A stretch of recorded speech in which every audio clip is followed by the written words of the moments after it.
Hey, everybody. Grant Miller here. I'm with Danny. How do you pronounce your last name to get it clear? Guerra. Guerra. That's 2 R's, right? Yes, sir. Okay, and your title is Vice President of Sales for Fortune. Yes, sir.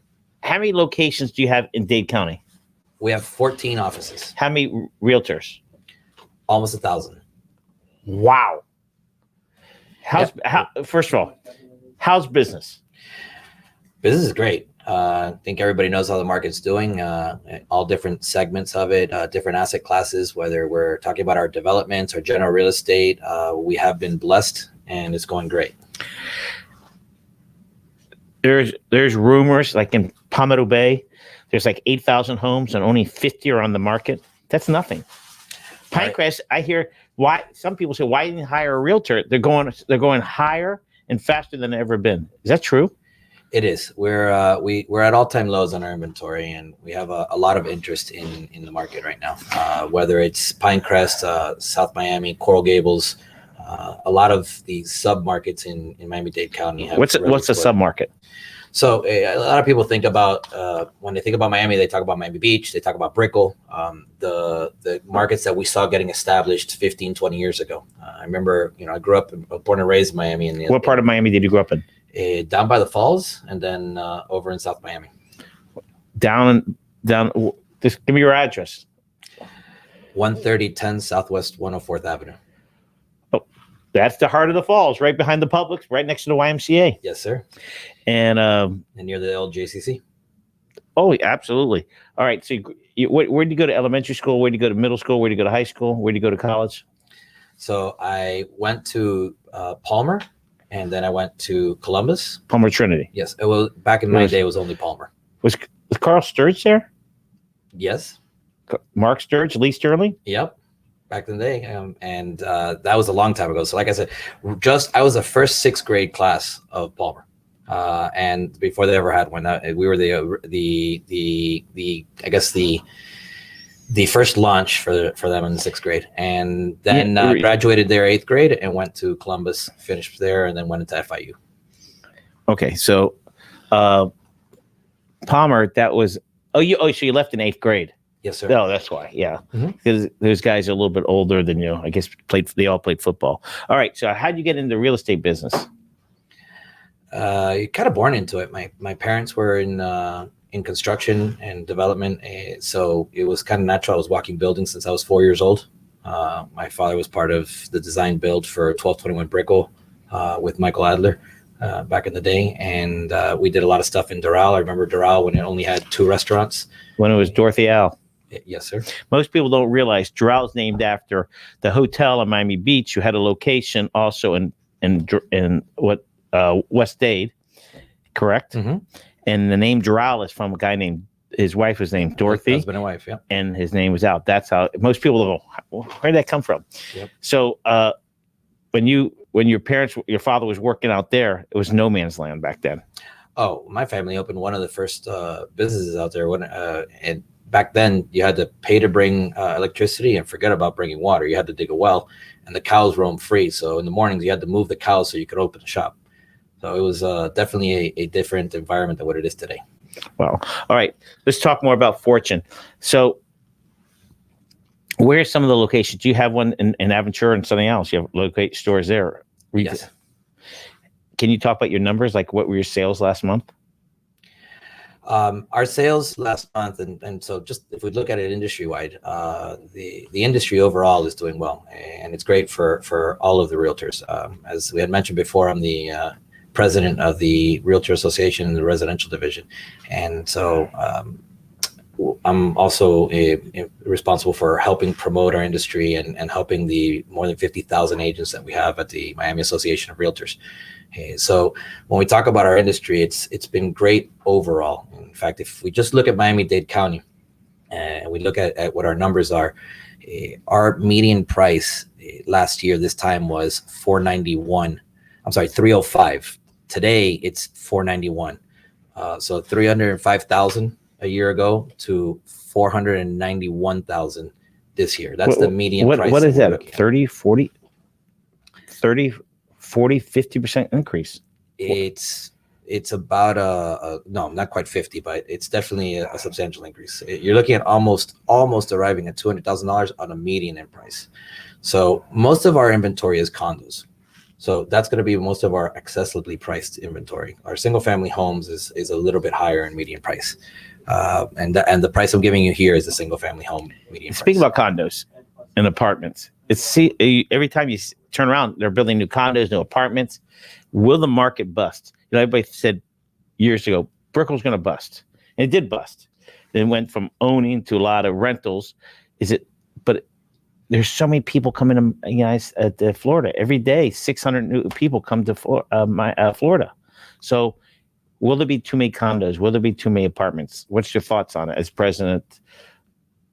So our inventories are at all-time lows. We're roughly around 54 to 60% lower inventory this time than what we had this time last year. Okay. So our single family homes, we only have about 2.4 months of inventory average in Dade County. Homes. Of inventory of homes. So if you put your house on sale, the odds of selling it in 2.5 months that's what the average is. It means that if we don't receive more supply within 2.5 months, we'll be out of supply. Correct. Is that a lot or low? It's extremely low. It's extremely low. We were at about 6 months to 7 months in some areas a year ago, a little over a year ago. What about 2 years ago? In single family homes, and in condos, we had about 12 to 13 months this time last year. Well, we're in the middle of that virus. What about the year before, 2019? Well, remember, the virus didn't take effect until later. So talking about, we were starting the virus in March. Right. So the numbers I'm giving you are pretty accurate to what the market was then. And that was about accurate for the prior year as well. 2.5 months is terrible because that's why there's bidding wars on homes now, right? There's pros and cons. It does create bidding wars. We're seeing properties contracting on average in single family homes are about 28 days. In condos, about an average of 60 days to obtain a contract. And it's definitely a seller's market, but it also stimulates an opportunity for other markets to come to be relevant. Like I said before, people only thought about Miami in terms of Miami Beach, in terms of Brickell, and now there's a bigger spotlight on Coral Gables, a bigger spotlight on South Miami, Pinecrest, West Kendall, Homestead, Doral. All of these markets have become extremely important. You're naming all our newspapers. That's where we are. Absolutely. It's interesting. You had the foresight. Yeah. The Coral Gables, to me, downtown used to be downtown. In the last couple of years, downtown has shifted. Lawyers now don't have to be downtown. So they shifted to Coral Gables, Day Trans Center, a lot of attorneys. So it's like Coral Gables is booming now. Booming. Absolutely. Yes, the numbers in Coral Gables are very in line with what we're seeing in Miami-Dade as well. So you're seeing the same inventory drops. In single family home, there's very few homes available in Coral Gables. We've seen the townhouse market stall a little bit in Coral Gables, and the condo market is still on fire. And is townhouse part considered a house or condo? It'll fall under condo, but let's just separate them for a moment. And what we're seeing is that single family homes in Coral Gables have had obviously a big drop in inventory. Condos have also dropped, but townhouses have stalled a little bit, but that's more because we have less townhouses than anything else in Coral Gables. So there's a few that'll be getting delivered soon, and we'll see those numbers evolve as that happens. Sunny Isles used to be a dead little town. You almost can't afford to live there anymore. There's the east side and the west side of Sunny Isles. Correct. You cannot live on the east side anymore. There's properties that are going for millions of dollars on the east side, the ocean side.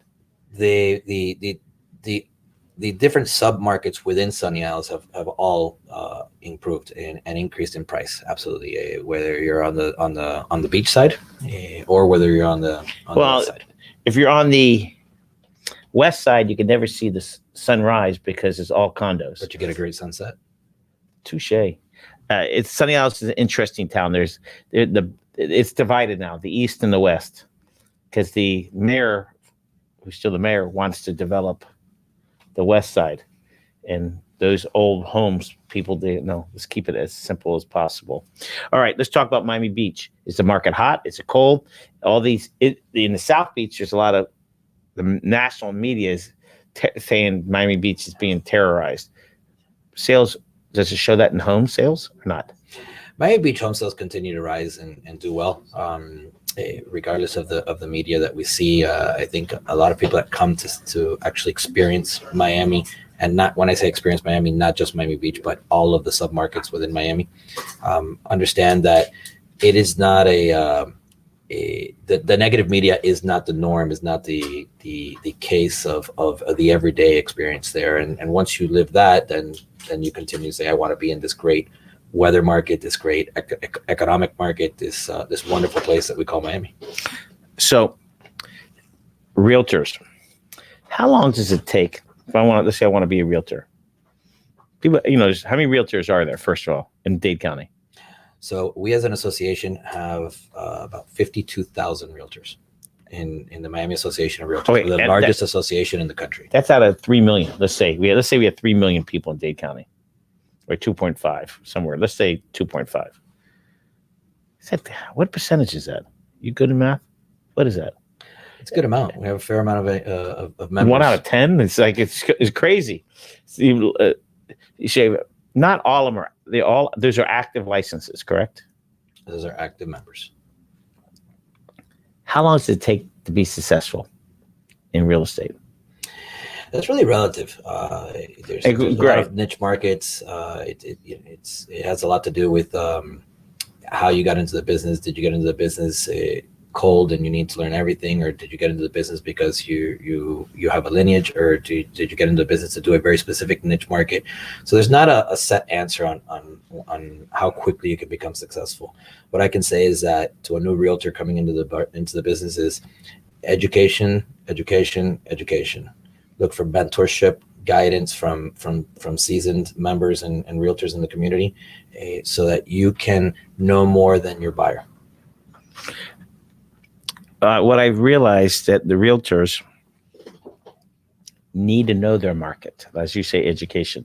They need to know, if you're selling a house in the Coral Gables, you need to know the traffic patterns. So when the potential client, you need to know the traffic patterns. You need to know the schools. You need to know the private schools. You need to know the religious institutions. You need to know everything about your niche. Am I correct? You need to know it. Yeah, and especially with this little inventory, or low inventory that we have, you need to also know the details of that inventory. What's the history of that property? What are the finishes in that property? What differentiates one property from another?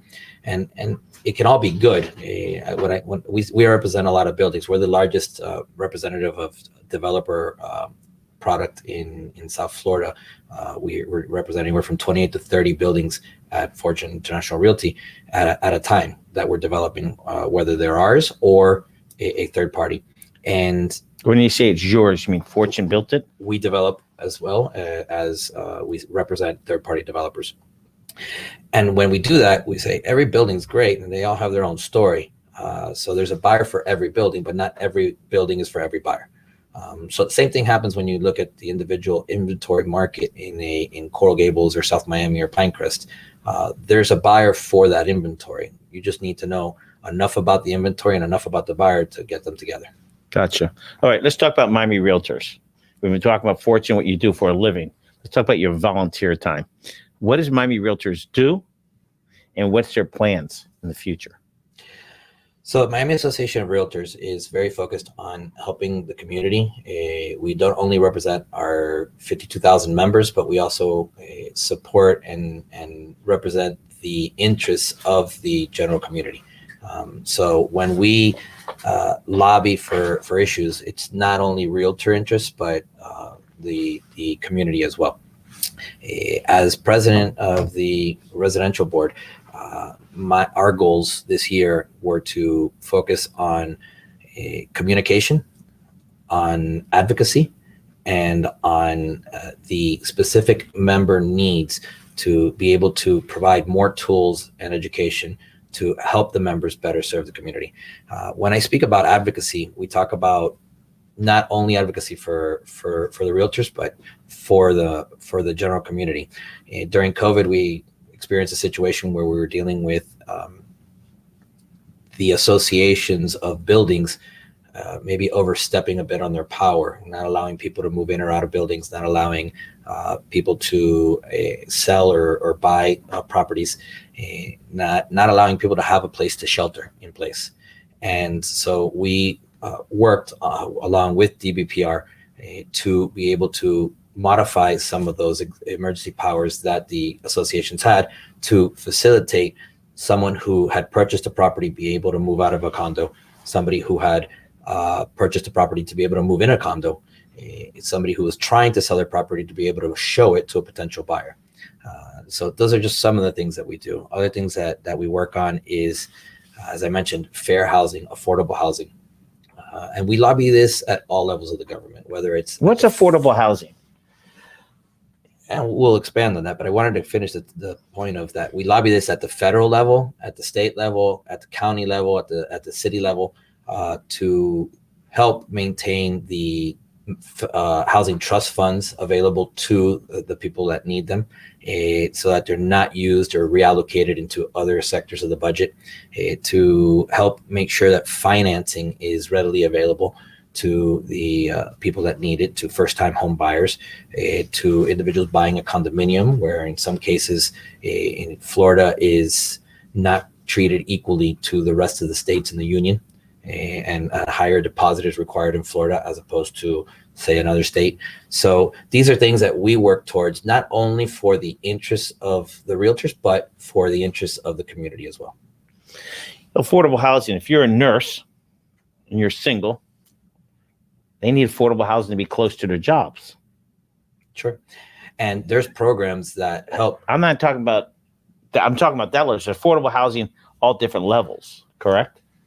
Affordable housing is all different levels, but there's different ways to make housing affordable. So, for example, we as the Association of Realtors did an experimental project here in South Miami, just down the road from your office here. Absolutely.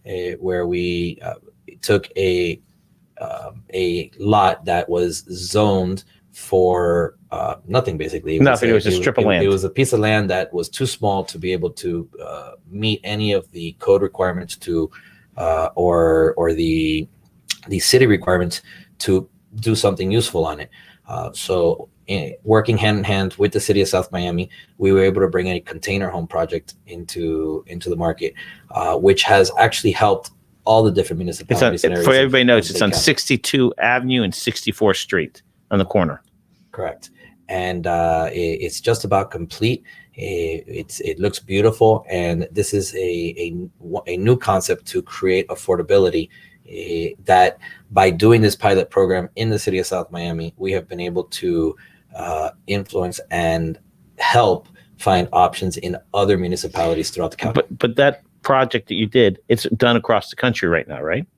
So there's other areas that have it as well, but this was definitely a pioneering project that others have carried it forward. And there's other options that are coming out. One of the very new ones is 3D printing homes, which is a way to build faster and less expensive.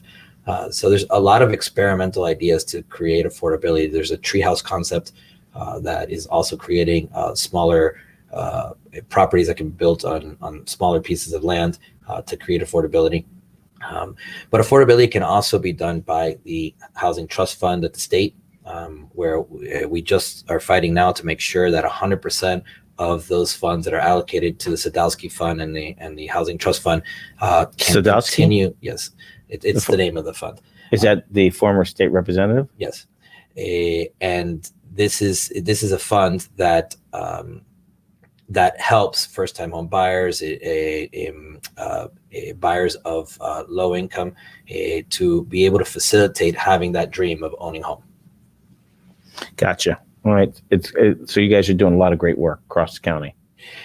We like to think so. It's a heavy lift, but working together hand in hand with the different levels of government and our volunteer members, we have a great group of leaders at the association, not only on the residential board, but on the other boards Commercial board as well. We have the commercial board, we have the Broward board, we have the JTHS board at Jupiter.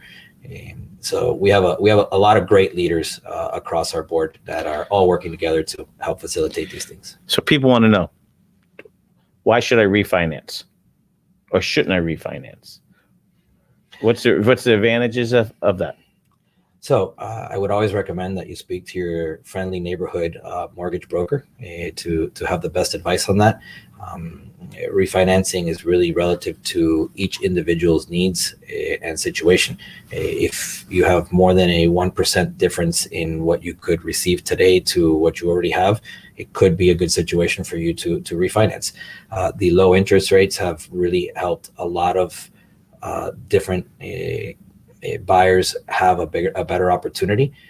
We've seen interest rates creep up a little bit recently, but that's it's still a great low interest rate to help those that are looking to buy in. For every 1% of difference in the interest rate, it just gives you so much more buying power that it's a great opportunity. Should you buy or rent? Home ownership. It's like a car. Do you buy or you lease? Some people go, all right, I'm 64 years old. Should I buy a place? Should I rent the place or lease, whatever you want to call it, rent or lease? What's the pros and cons? So again, let's use my age. Both markets are important, and I don't know that it's really determined on an age. It's a little bit more than that. You kind of have to sit down and do an entire financial plan. Home ownership for all is something that we lobby for. Whether it's for all income levels, for all diversities of our community, we would like to see a higher percentage in all areas have the opportunity to be able to own property. But again, owning or renting is really very specific to the individual's situation. Both are good options. But over the long term, if you're going to hold or keep a property for a long time, I think there'd be a great advantage to own. It's the fastest way of creating wealth in our nation. It's been the biggest benefit for many over such a long period of time. So I would like to see how we can facilitate home ownership for all. Tommy, our producer, wanted me to ask you the question. Tom Brady and his property. Where did he spent $17 million? I understand. They are involved in a substantial property, and I understand he was recently seen here at the property as well. And where is that property? They are looking at a property in Indian Creek. Now, for people that don't know where Indian Creek is, you can't find it unless you go through Surfside. Correct. Can't get anywhere. The only way you get in there is Surfside, and the speed limit at Surfside is like 20 miles an hour. It's a very nice town. Yeah, the Surfside is one of the few communities that has said no development. We're going to just keep it a nice little town. So Indian Creek is that you can't even get on the bridge. You walk on that bridge, they tell you, please leave. So Indian Creek is its own community, correct? It is, and it has a big draw, and it's a wonderful place. But it's not just Tom Brady. I mean, there's a lot of noted names that are. Shula lived there, right?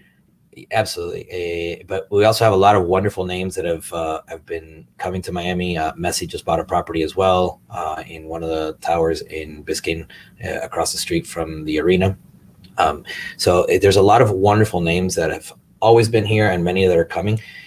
But I think it's really interesting to note of the businesses that are coming and what's happening with the growth in the different economic markets that we have. Miami was very known. Like I said, I was born and raised in Miami, so I kind of feel like Miami became an adult with me. Do you have children?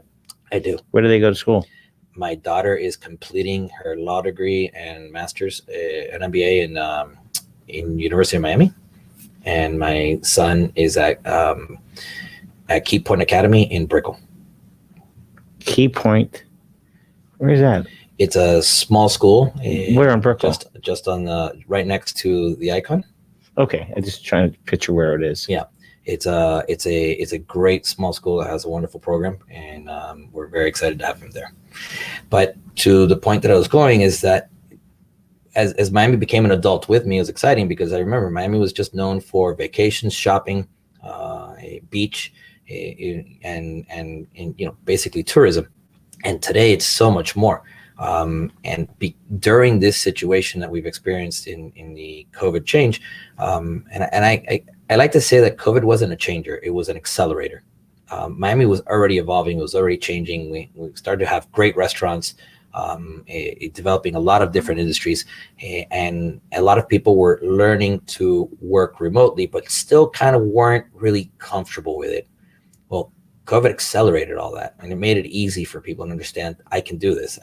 I maybe even be more efficient. So today we have all this investment banking coming down, all of these different sectors, venture capitalism growing.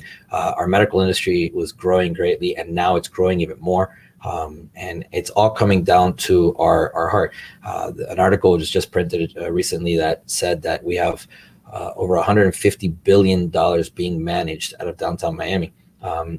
And a lot of the investment companies that are moving into South Florida. It's not only Miami, it's Palm Beach, it's Broward. It's Orlando South. Let's call it Orlando South.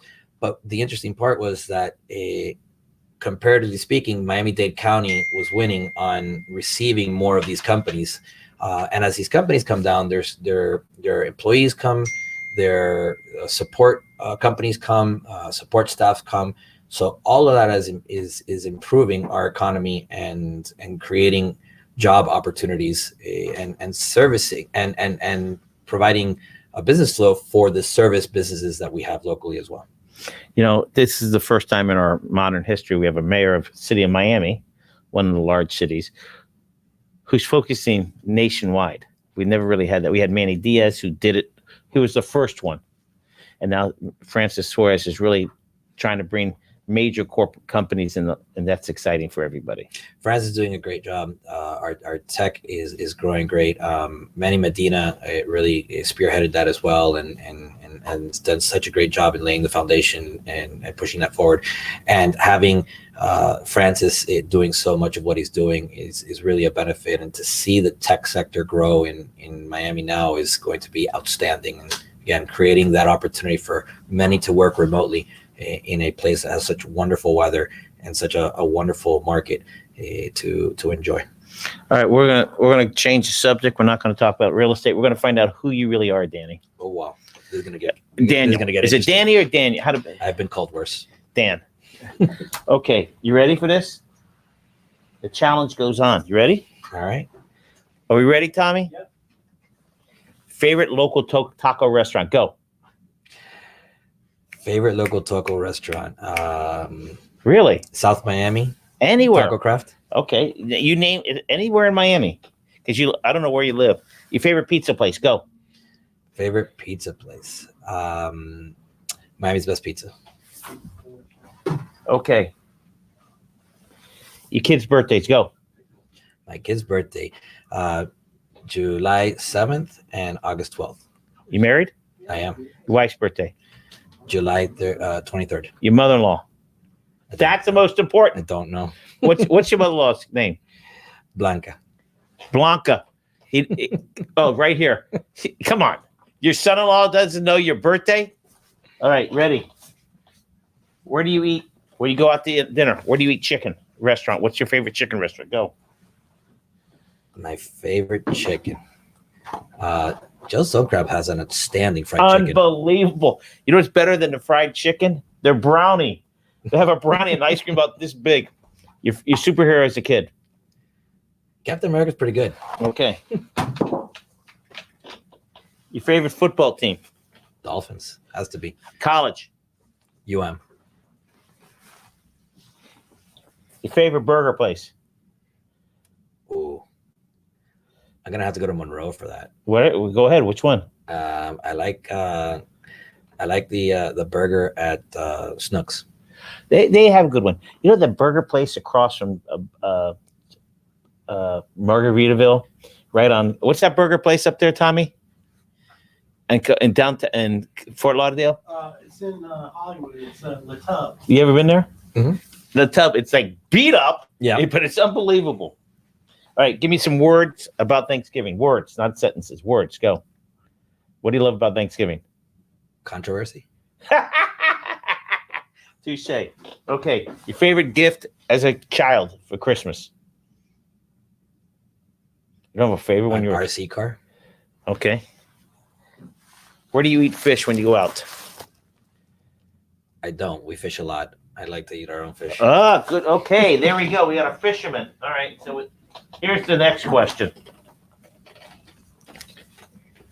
Where's your favorite fishing hole? Where? I can't tell you that. You got your own boat? Or you got a captain? What do you do? We have our own boats. Good. Okay. These are two more questions for you. These are tough questions. Your favorite animal? Right now, it's my new dog. What kind of dog? I got a Drent. A what?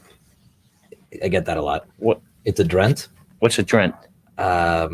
It's the short name in English because it's a dog from the Netherlands, so it's called a Transparent Hound, which is kind of hard to say. Yeah, there's only about 150 of them in the U.S. It's an outstanding, gorgeous animal. That How much does it weigh?